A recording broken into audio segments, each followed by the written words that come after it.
You spent your entire life building a ladder, climbing it with all your might, only to reach the top and realize it was leaning against the wrong wall. So what do you do when the climb is over, and the view isn't what you expected? If you feel disoriented because the ambitions that once defined you now feel like echoes from a stranger's life, you are not lost. You are in a profound space of grace. Subscribe to The Hidden Voice, and let us explore the beautiful difference between a goal that you chase and a purpose that calls you. Part 1. The Pain of the Meaningless Peak. Let's stand here for a moment, in this strange, high-altitude landscape. You have arrived. You have climbed the mountain you set for yourself. The peak of your career. The financial goal. The personal achievement. You followed the map, you put in the work, and you are standing at the very spot you spent years, perhaps decades, dreaming of. And the overwhelming feeling is not triumph. It's not joy. It's not fulfillment. It is a quiet, hollow, and deeply unsettling sense of, so what? You look back at the path you climbed, at the immense effort, the sacrifices, the sleepless nights. And it all feels strangely distant, like a story you read in a book. You look at the trophies of your success, the job title, the bank balance, the social status, and they feel like artifacts from another civilization. You can appreciate their form, but you can no longer feel their value. A profound sense of disorientation sets in. For your entire life, your days were structured by this climb. Your ambition was your North Star. Every decision, every action, was calibrated against one question: does this get me closer to the peak? That question provided a sense of direction, of momentum, of meaning. Now, that question is gone. And with its absence, your entire internal navigation system has shut down. You wake up in the morning, and for the first time, there is no mountain to climb. No battle to win. No next thing to strive for. You are a ship whose destination has vanished from the map. And the feeling is not freedom, as you might have expected. It is a terrifying, untethered drift. You might try to force it. You might try to set a new goal, a new peak, just to feel the familiar comfort of striving again. But your heart isn't in it. Your soul refuses to engage. The old fuel of ambition simply will not ignite. And so you live in a state of quiet paradox. To the outside world, you are a success, a person who has made it. But on the inside, you have never felt more lost. The meaning that was supposed to be waiting for you at the top of the mountain is nowhere to be found. The great lie of your culture has been revealed to you. The lie that the meaning of life is found in achieving goals. And now that you know the truth, you are faced with a terrifying and liberating question. If the meaning isn't there, then where is it? Part 2. Ego Goals versus Soul's Purpose. To understand this profound shift, we must make a vital distinction. The distinction between the goals of the ego and the purpose of the soul. You have not lost your capacity for meaning. You have simply graduated from one operating system to another. Ego goals are about getting. They are born from a fundamental sense of lack. The ego is the part of you that believes it is a separate, incomplete, and fundamentally flawed entity. And so it creates goals as a strategy to fix this perceived inner problem. The goal to get wealth is a strategy to fix the fear of insecurity. The goal to get fame or recognition is a strategy to fix the feeling of insignificance. The goal to get the perfect relationship is a strategy to fix the feeling of being alone or incomplete. Ego goals are always destinations out there that you believe will finally solve the feeling of not enough in here. They are about filling a hole. Your soul's purpose is about giving. It is born from a fundamental sense of fullness. Your soul, your true self, knows that it is already whole, complete, and connected to everything. It has no lack to fix. It has no hole to fill. Its only impulse is to express its unique essence, to overflow its innate gifts into the world. The soul's purpose is not a destination to be reached. It is a direction to be lived. It is not a what, but a how. It is not about what you do, but about the quality of consciousness you bring to what you do. The reason your old goals feel meaningless is because your spiritual awakening healed the wound they were designed to medicate. You had the profound experience of your own wholeness and completeness. The fundamental problem of not enough was solved at its source. And now you are standing here, holding a collection of old prescriptions for a disease you no longer have. The medicine is now useless. The goals are now obsolete.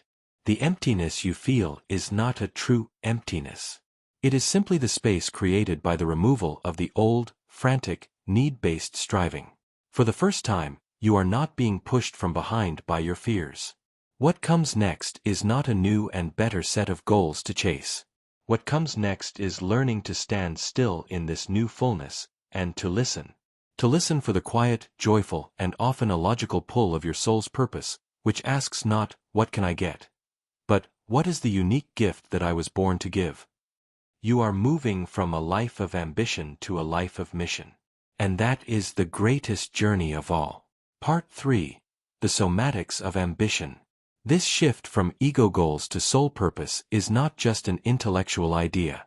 It is a profound, energetic, and physical transformation. To truly understand why the old way no longer works, you must feel the difference in your own body. Let's conduct a somatic investigation. Find your quiet space.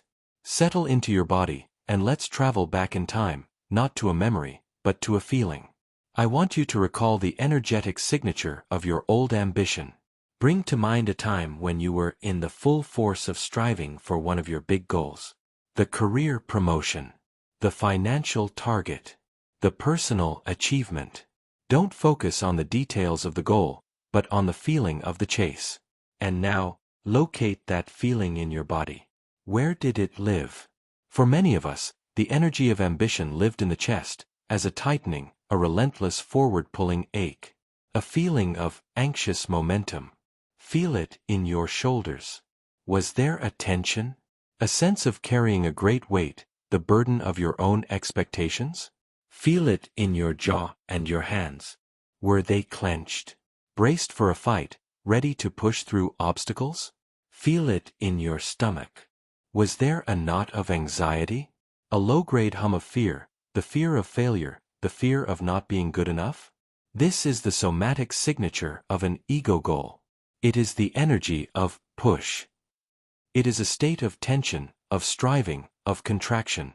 It is a low-grade state of war with the present moment, always trying to get to a future moment that promises relief. This was the energy that powered your life. Now, with a long, slow exhale, let it all go. Release the memory of that tension completely, and come back to your body, as it is, right now. In this space you have been calling meaningless, or empty. And let's investigate its qualities. Settle into your chest. Feel the absence of that forward-pulling ache. What is there instead? Is there an openness? A stillness? A quiet spaciousness that the old ambition could never have tolerated? Settle into your shoulders. Feel the absence of the great weight. Have they, perhaps, dropped an inch? Is there a sense of release, of having put down a heavy load? Feel your jaw and your hands. Are they clenched? Or are they soft, relaxed, at rest? And feel your stomach.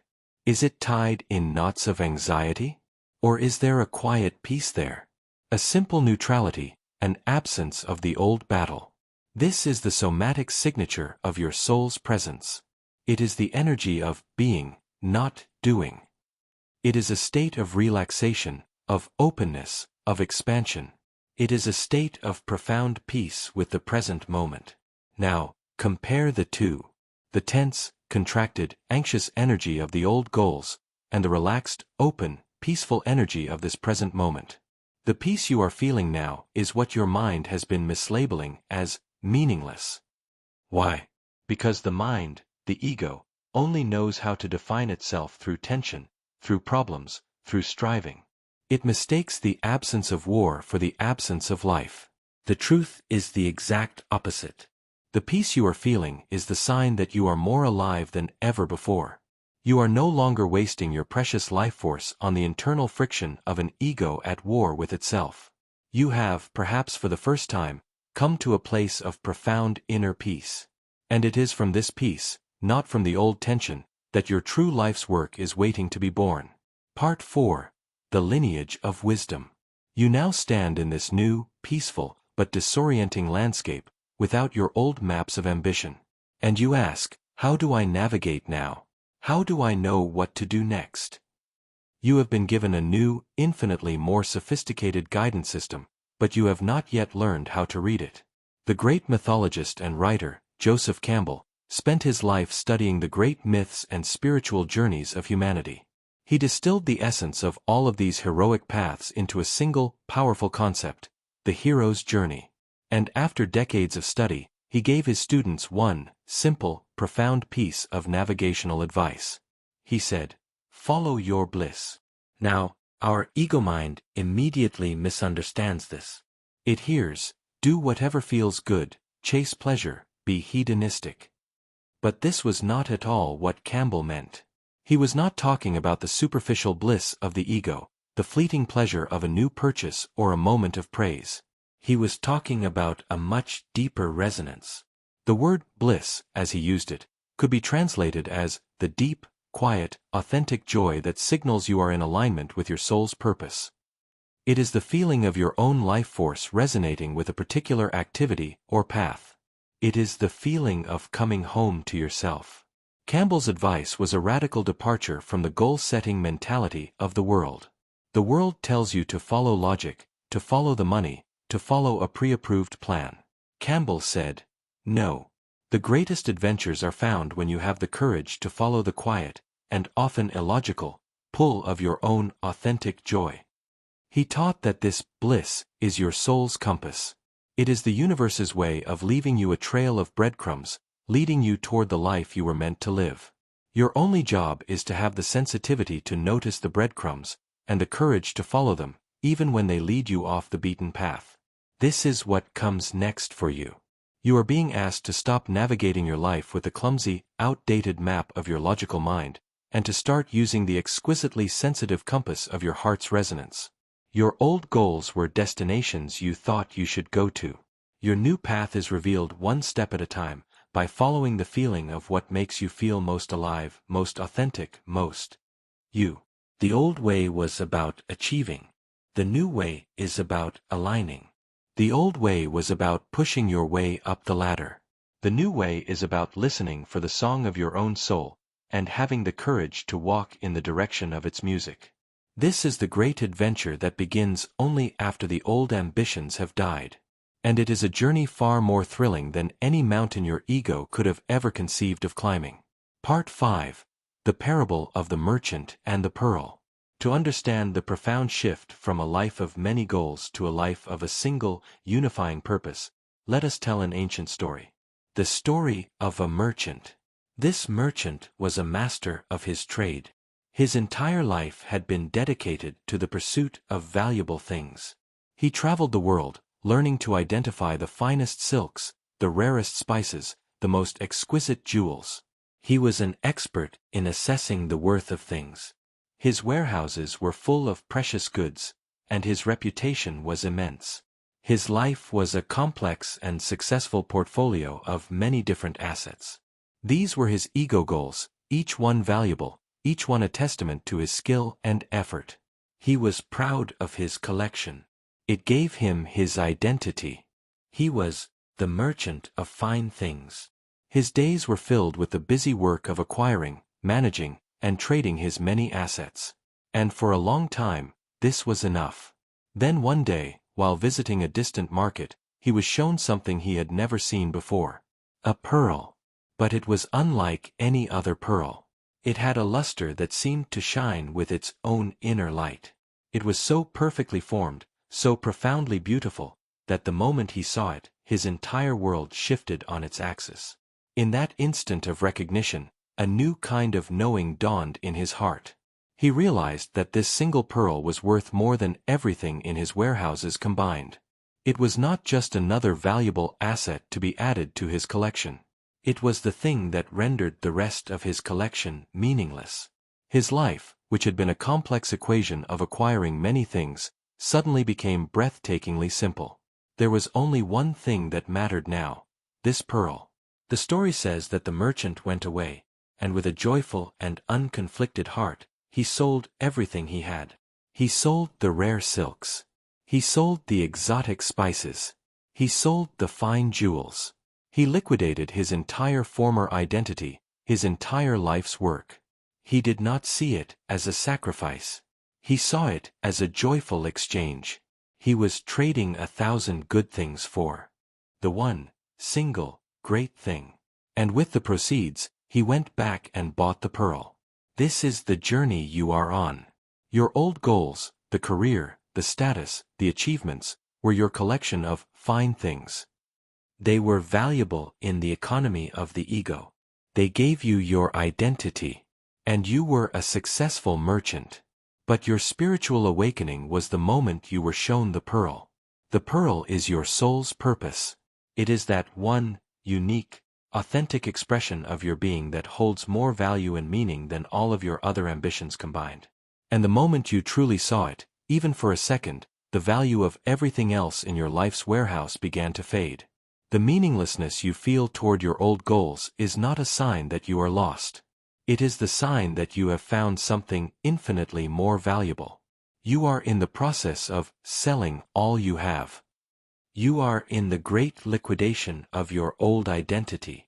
It feels like a loss from the perspective of the old merchant, but it is the necessary step to acquiring the pearl.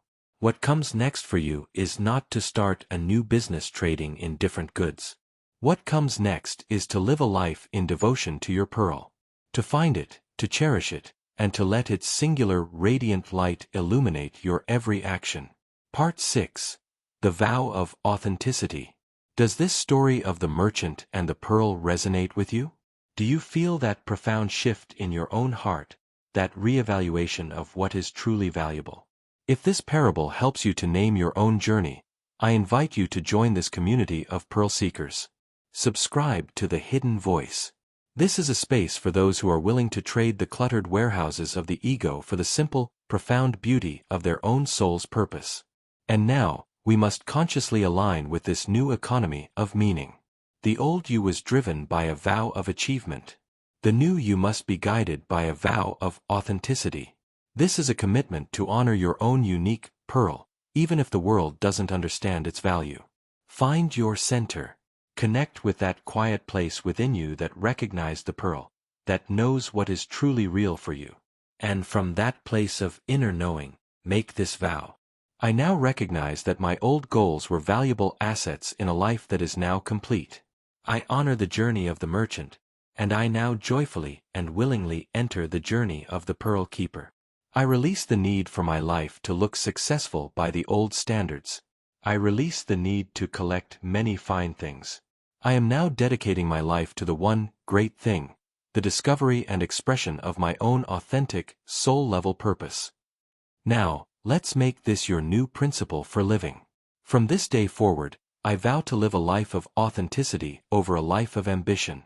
I will be guided not by what the world tells me is valuable, but by what my own soul resonates with as true. I will stop asking, what is the strategic move? And I will start asking, what is the most authentic expression of me in this moment? I will stop seeking goals that will make me look good, and I will start following the joy that will make me feel real. I commit to the process of selling my old assets, my attachment to old identities, my need for approval, my fear of being different. I am willing to feel empty-handed for a while, so that I can have my hands free to finally receive my pearl. Take a deep, conscious breath. Feel the simplicity and the power in this vow. It is a declaration of allegiance to your own soul. You are no longer a merchant, trying to accumulate worth from the outside world.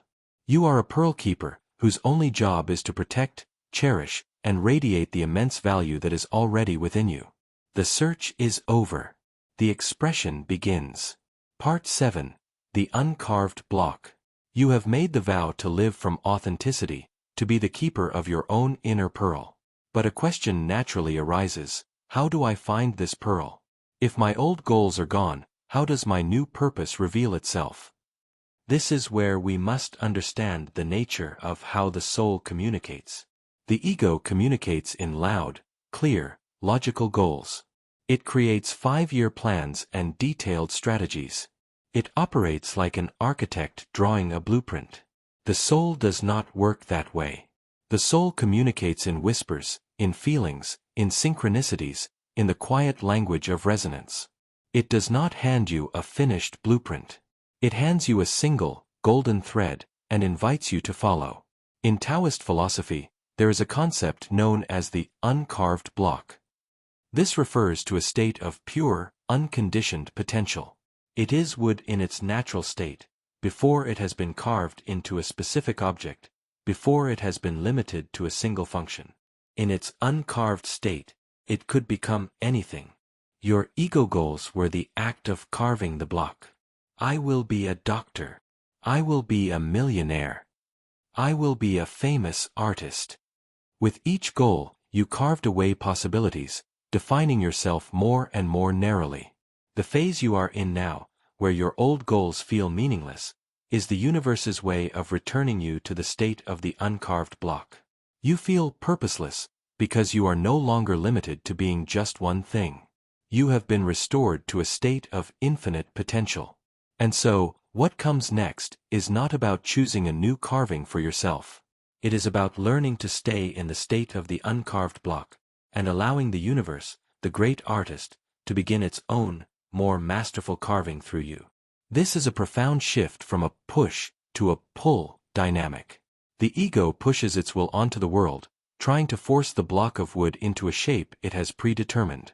The soul waits to be pulled by an intuitive sense of rightness, allowing the shape to emerge organically, one gentle cut at a time. This is why the old way of planning your life feels so alien to you now. Your soul is not interested in your logical 5-year plans. It is interested in the scent of the wood, the grain of the present moment, the feel of the chisel in your hand right now. The purpose you are seeking is not a destination you can plan for. It is a masterpiece that is already hidden within you, within the uncarved block of your being. And it will be revealed not through frantic striving, but through a process of deep listening, patient presence, and the courage to follow the first gentle suggestion of the great artist's hand. Part 8. Discovering your purpose. Learning to listen for the whispers of your soul is a skill. It requires tuning your inner receiver to a much finer, quieter frequency than the loud broadcast of the ego. These are the practical rituals of the pearl seeker, the arts of the divine woodcarver. The first ritual, following the golden thread. Your soul's purpose will not reveal itself to you as a fully formed tapestry. It will reveal itself as a single, golden thread of curiosity. Your only job is to notice this thread and to gently pull on it. This practice requires you to pay exquisite attention to the small, seemingly random sparks of authentic interest that arise in your day. It might be a sudden, inexplicable desire to read about ancient Egypt. It might be a quiet pull to visit a local art museum you've never been to. It might be a passing thought, I wonder how they make violins. The ego mind will immediately dismiss these as unproductive distractions. What's the point of that?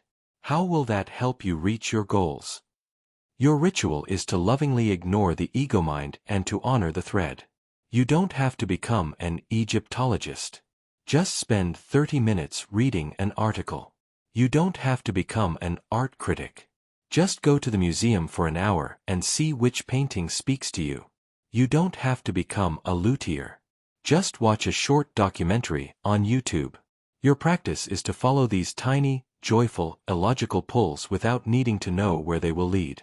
This is how the soul communicates. It is testing you. It's asking, will you trust this subtle joy? Will you honor this quiet curiosity? The more you follow the small threads, the more of them the universe will give you. And one day, you will look back and realize that by simply following these golden threads, you have woven the magnificent tapestry of your life's work. The second ritual, the effortless gifts inventory. Your purpose is almost always hidden in plain sight, disguised as what you do most easily. We are taught that our value lies in what we struggle and strive for. The soul's truth is often the opposite. Your greatest gift to the world is the thing that you do without any effort at all. This ritual is an act of self-discovery through writing. Take out a journal and answer these questions. What do I do that seems to give me more energy, rather than draining it? What do my friends and family always come to me for advice about, or help with? What subjects could I talk about for hours, without getting bored? What was the activity that I loved most as a child, before I was told what I should be doing? Be honest and don't judge the answers. Maybe you effortlessly organize chaotic spaces. Maybe you are a natural listener who makes people feel safe. Maybe you can lose yourself for hours in a garden, or fixing an engine, or cooking a meal. These are not your skills. These are your gifts. They are clues, pointing directly to the unique energetic signature of your soul. Your purpose is not something you need to go out and find. It is something you already are. And this inventory is the mirror that will help you to finally see it. The third ritual, the "How can I serve?" inquiry. The ego's primary question is, what can I get from the world? This keeps it in a state of lack and striving. The soul's primary question is, what can I give to the world? This places it in a state of fullness and flow. This ritual is a simple shift in your morning intention. When you wake up, before you reach for your phone, before you start planning your day, lie in bed for just 1 minute. Place a hand on your heart. And instead of asking, what do I need to do today? Ask a different question, how can I be of service today? Or, what does life want to express through me today? You are not looking for a grand, complex answer. You are simply orienting your entire being around a new magnetic north. You are shifting your identity from a getter to a giver, from a consumer to a channel. The answer might be very simple. Be a little more patient with your kids. Listen more deeply to your partner. Bring a sense of calm to your morning meeting. By starting your day with this question, you invite your soul's purpose to infuse your most ordinary activities. You transform your entire day from a series of tasks to be completed into a series of opportunities to express your true nature. You discover that your purpose was not a destination in the future, but a quality of presence that was available to you in every single moment. Part 9. The Butterfly's Agenda. You are learning the rituals of the soul's expression, following the golden threads of curiosity and joy. To fully trust this new, seemingly aimless way of living, it is helpful to see it as part of a natural and necessary evolution. You are not losing your ambition, you are exchanging one species of ambition for another, infinitely more beautiful one. Think again of the caterpillar. The caterpillar has a very clear, definable set of goals. Its life is governed by a simple, linear ambition. Eat, grow, accumulate, and crawl from point A to point B. Its goals are entirely earthbound, focused on material survival and expansion. Now, think of the butterfly that emerges from the chrysalis. What are the butterfly's goals? Does it have a 5-year plan? Does it have career ambitions? Does it strive to be the most successful butterfly in the garden? The very question is absurd. The butterfly's life is not governed by goals. It is governed by purpose. Its purpose is to be the most authentic, beautiful, and fully expressed version of a butterfly that it can be. Its work is to fly, to dance in the air, to be drawn to the beauty of flowers, and in the process of this joyful, effortless expression of its own nature, it performs its vital function for the entire ecosystem. It pollinates. It creates beauty and fosters new life, not because it is trying to, but as a natural byproduct of being itself. You are the butterfly who has just emerged from the chrysalis of your old self. And you are still trying to judge your new life by the standards of the caterpillar you once were. Your old goals, the accumulation, the striving, the linear crawling up a corporate ladder, feel meaningless to you now because they are. They are caterpillar goals. They are no longer relevant to your new, winged existence. What comes next for you is to learn the butterfly's agenda. To be drawn not by a logical plan, but by the irresistible pull of beauty, of resonance, of joy. To trust that as you simply and joyfully express your own unique nature, your pollination, your true service to the world, will happen effortlessly. Your mind, the caterpillar part of you that still remains, will panic. It will say, "We are just flitting from flower to flower. This is aimless. We need a goal." But your soul, the butterfly, knows the truth. It knows that the flower it is drawn to next is not random. It is part of a deep, intuitive, and intelligent dance. The meaninglessness you feel is the caterpillar's identity dissolving. The joy and freedom you will come to know is the butterfly's purpose, finally being born. You are not losing your direction. You are surrendering to a higher, more beautiful one. Part 10. Allowing, not finding. And so we arrive at the very heart of this great mystery. We stand in the quiet garden, having sold all our old assets, ready to live in devotion to the pearl of our being. We have looked at the empty map of our future, and a lifetime of conditioning rises up to ask one final, terrified question. But what do I do now? We have been taught that purpose is something we must find, something we must figure out, something we must achieve. We have treated it as the ultimate goal. And this very belief has been the source of all our striving and all our anxiety. And here is the final, liberating truth. The one that allows the butterfly to finally relax its wings and trust the breeze. You do not have to find your purpose. You only have to allow your purpose to find you. It is not something you create with your mind. It is something that is already encoded in your soul, waiting to emerge. Your entire journey up to this point, the awakening, the dissolution of the ego, the shedding of old goals, has been a clearing process. It has been the universe's way of getting your noisy, striving, planning self out of the way, so that the quiet, powerful blueprint of your soul could finally be revealed. The frantic question, "What do I do next?" is the energy of the ego, trying to reclaim control. It is the architect grabbing for a pencil, terrified of an empty drafting table. The soul's answer is a gentle, loving whisper. You do not have to do anything. Just be. Be still. Be present. Be authentic. And your next step will arise, not from a plan, but from your presence. This is the great reversal. Life is no longer a problem to be solved by you. It is a mystery to be revealed to you. Your job is not to figure it all out. Your job is to become so radically present in this moment, so deeply aligned with your own quiet truth, that you can feel the subtle, magnetic pull of the next right step when it appears. Let this be your epiphany. Let the immense, crushing burden of figuring out your life fall from your shoulders. It was never your job. Your only job was to become a clear channel. Your only job was to get out of your own way. What comes next is not a new plan. What comes next is a new presence. What comes next is a life lived in a state of profound trust and moment-to-moment discovery.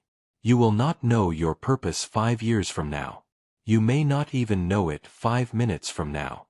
But you will know it in the instant that it is needed, as it arises through you, as a perfect, effortless, and joyful expression of the truth of who you are.